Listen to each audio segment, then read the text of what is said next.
Story Town. New story, new adventure.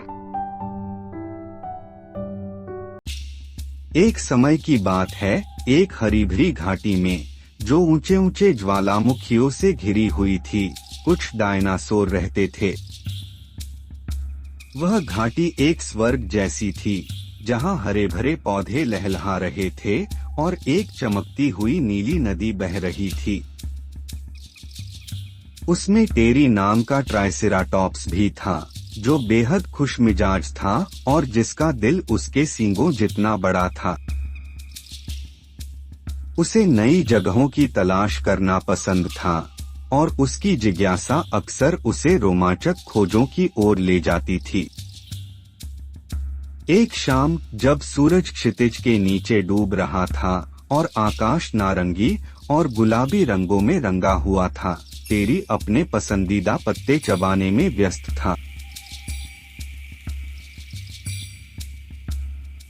अचानक उसकी दोस्त डायना धीरे धीरे चलती हुई आई।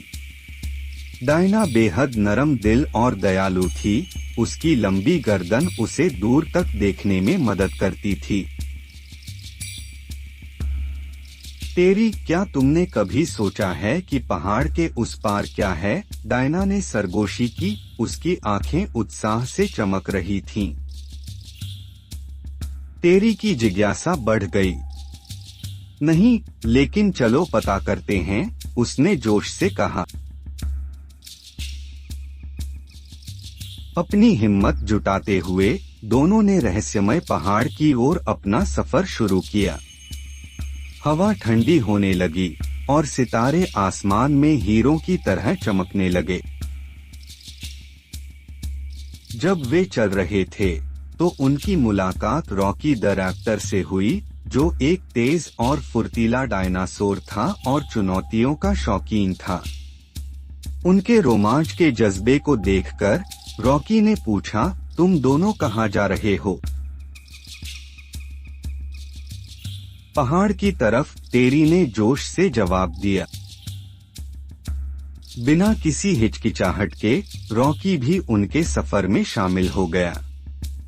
यह यात्रा हंसी-मजाक और बातचीत से भरपूर थी और जल्द ही वे पहाड़ के आधार पर पहुंच गए, जहां उन्हें एक मनमोहक गुफा मिली। जिज्ञासा से भरे हुए वे अंदर चले गए, जबकि चांद की मध्यम रोशनी ही उनकी एकमात्र मार्गदर्शक थी। गुफा के अंदर उन्हें एक अलग ही दुनिया मिली। वहां ऐसे पौधे थे जो रोशनी बिखेर रहे थे, जिससे रास्ता जगमगा रहा था, और पानी की हल्की हल्की धाराएं गुफा की दीवारों से टकराकर गूंज रही थीं। यह एक मनमोहक दृश्य था और तीनों दोस्त इन अद्भुत नजारों को देखकर दंग रह गए। जैसे जैसे वे गुफा के अंदर गए, उन्हें गुफा की दीवारों पर चित्र बने हुए मिले, जो पुराने समय के डायनासोर की कहानियां बयां कर रहे थे। डायना इन चित्रों को देखकर हैरान हो गई और बोली, हमें वापस जाकर वादी के दूसरे साथियों को इस अविश्वसनीय खोज के बारे में बताना चाहिए। इस जादुई जगह को छोड़ने का उनका मन नहीं कर रहा था, मगर वे बेहद खुश थे। सुबह की पहली किरण के साथ तीनों वादी की ओर लौटने लगे। हर शाम जब सूरज ढलता तो टेरी, डायना और रॉकी उस गुफा के सपने देखने लगते। यूं तारों से भरे आसमान के नीचे सभी दोस्त सपनों में खोए हुए नींद की आगोश में चले जाते। यह थी हमारी आज की कहानी। अगर आपको पसंद आई हो तो इसे लाइक और शेयर जरूर करें और हमारे चैनल को सब्सक्राइब करना न भूलें। धन्यवाद।